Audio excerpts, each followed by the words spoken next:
Good morning, class. Let us continue with the story Girls by Mrinal Pandey. So far we know that the protagonist with her pregnant mother and two sisters has come to her grandmother's, her nanny's place for her mother's fourth delivery, and this time everybody is expecting that it should be a boy child. And as we know that the protagonist, the 8-year-old girl, is one who is very restless, and she asks questions and she is alert to what is happening around her. So she's an uncontrollable child. That's why her mother sometimes calls her a witch. When I go into the garden, my elder sister shakes the flowers she has gathered at me.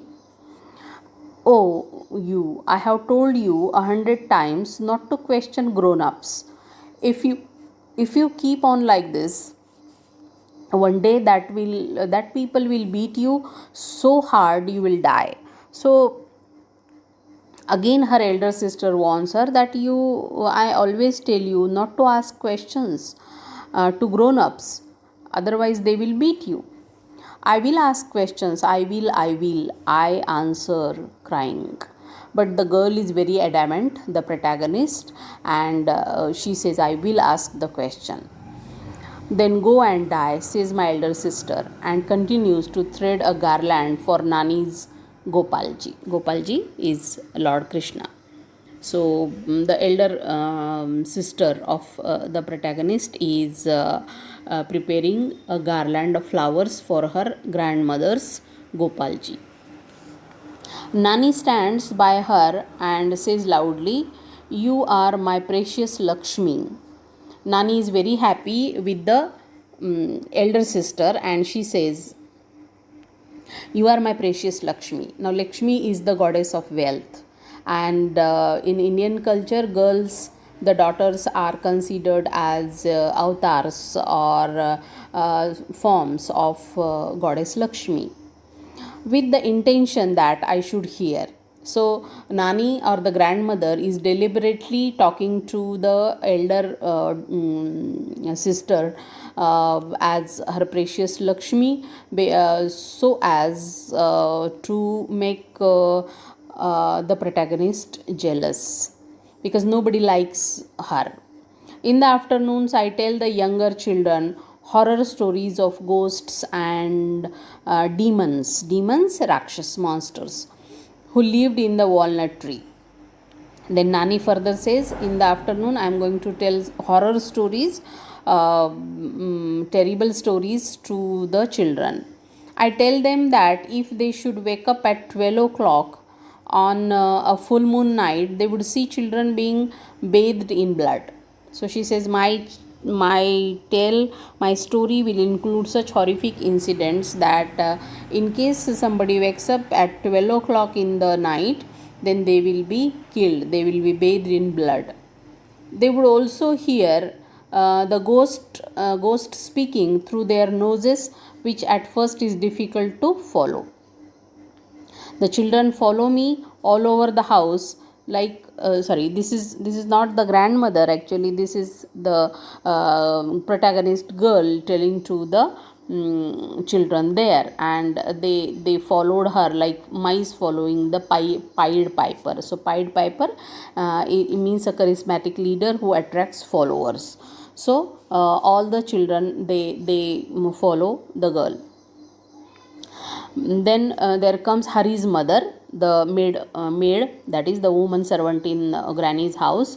Move aside, says Hari's mother, who is carrying a tray laden with glasses of tea into the room. Move, this is not for you, it's for the grown-ups. So she is carrying tea for the elderly people in the house. Move out of my way. Hari's mother's nose is like a frog's. Now look at the observation of the girl, that is 8-year-old girl, and she feels that Hari's mother's nose is like a frog, and her eyebrows meet above her nose. So this is the description of the face of Hari's mother. This is again a comic description. Whenever she laughs, her cheeks hang loose like bats. What about good? Do move aside, she says to me again. I won't, I say. And the girl is very adamant and she tells Hari's mother that she will not move. And I try to block her way. I will only move if you say girls are nice. And the protagonist says, I will only move from out of your way only when you say that the girls are nice. So look at the sense of pride in this girl, and she knows how to protect her honor, and she is angry that people think girls are bad. All right, I have said it. So now move out of the way, says Hari's mother. No, I persist, say it properly. But the girl says, say it properly.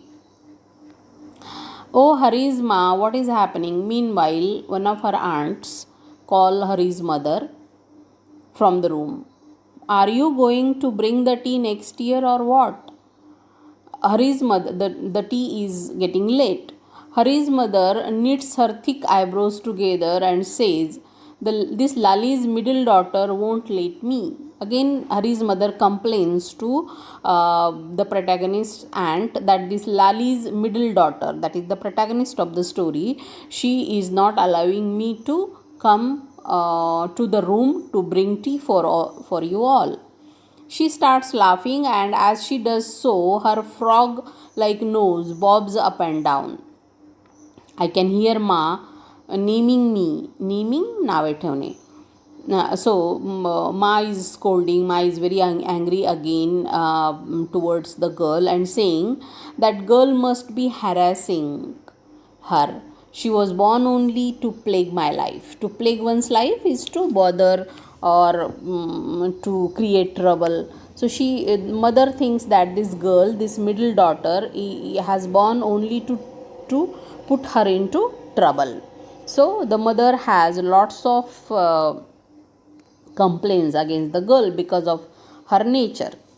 Someone in the room advises her that she should not get angry in her condition. For a long time, I sit outside the house watching the birds flying and wishing that I had been born a bird. Meanwhile, the girl, the protagonist, is sitting outside the house. She's watching the birds, and she is thinking that she must had been born a bird.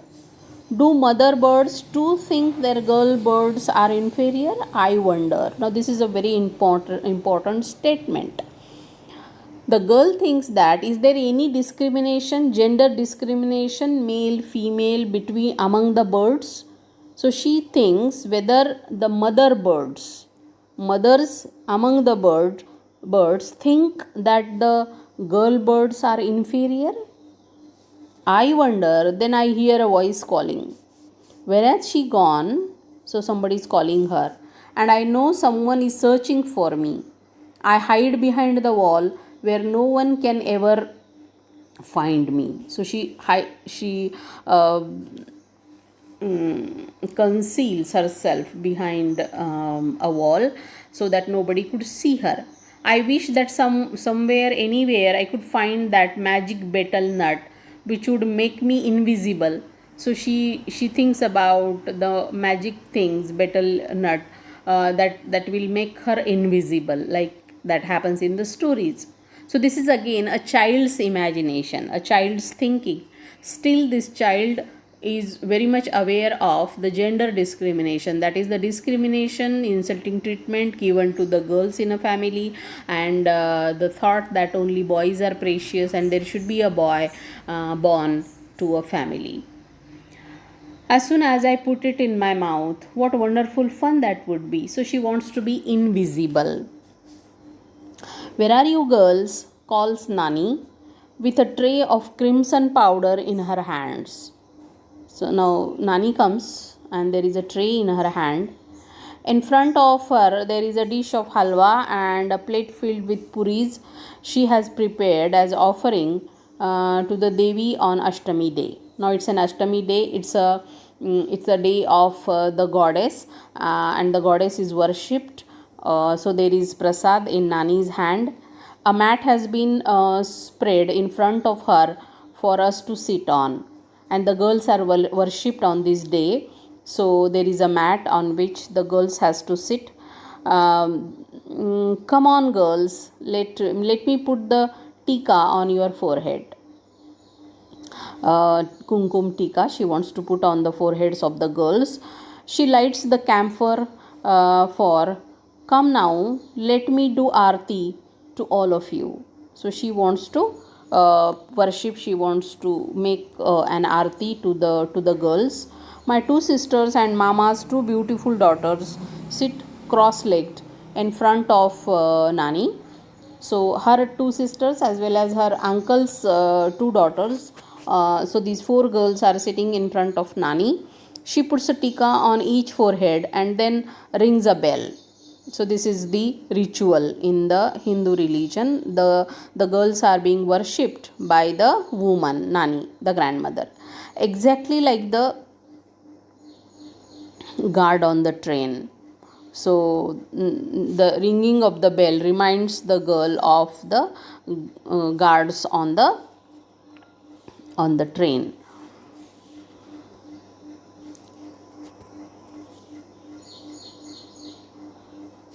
Then after the bell rings, she blows the conch, shankha.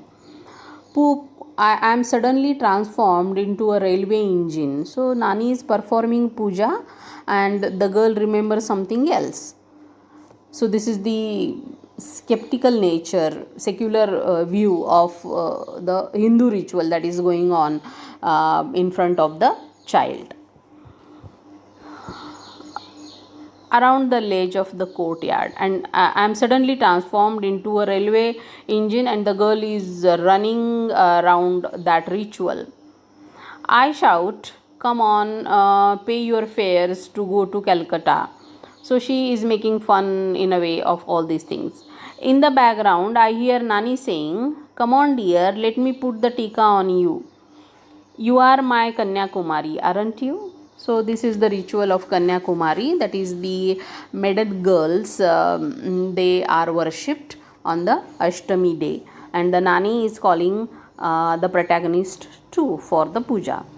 No, I retort, but she refuses. She says, no, I am an engine. Mommy's son claps his hands with excitement and says, oh, an engine, an engine. There is one son and he is also happy. Suddenly I see Ma waddling towards me with a clenched fist. But the protagonist's mother, she is very angry and she is coming to her to beat her. My stomach grows tight with fear. Her face is filled with rage. I will make an engine of you this very minute. The mother is very angry and she is coming towards the girl to beat her because she is making fun of the ritual. She is not listening to what the grandmother says. She is not an obedient child, obedient daughter, and the daughters are always supposed to be obedient because they are girls. So this is what patriarchy expects from the girl child in a family. The elderly neighbor intervenes. Interrupts. Now this scene is interrupted by the neighborhood woman, catches hold of Ma's hand and says, have you gone mad, Lali? She signals to me to obey and adds, she is after all a child, a Kanyakumari. Today is Ashtami, the Devi's day, and you must hit a Kanyakumari. It is a sin. So the elderly neighborhood woman tries to control Ma's anger, mother's anger, by telling her that she is a Kanyakumari and this is the day of the goddess and you must not hit a Kanyakumari, that is a maiden girl. I jump down from the ledge with a thud and see Nani serving the other girls halwa puri with a tightly clenched mouth. The grandmother is also angry, but she is controlling her anger and she is serving prasad halwa puri to the other girls. Go on, take the prasad from Nani. Why do you make your mother cry when she is in this condition? Masi asked me irritably. Again, the aunt is also angry and she is telling the girl to go to Nani and take the prasad and do not disturb her mother.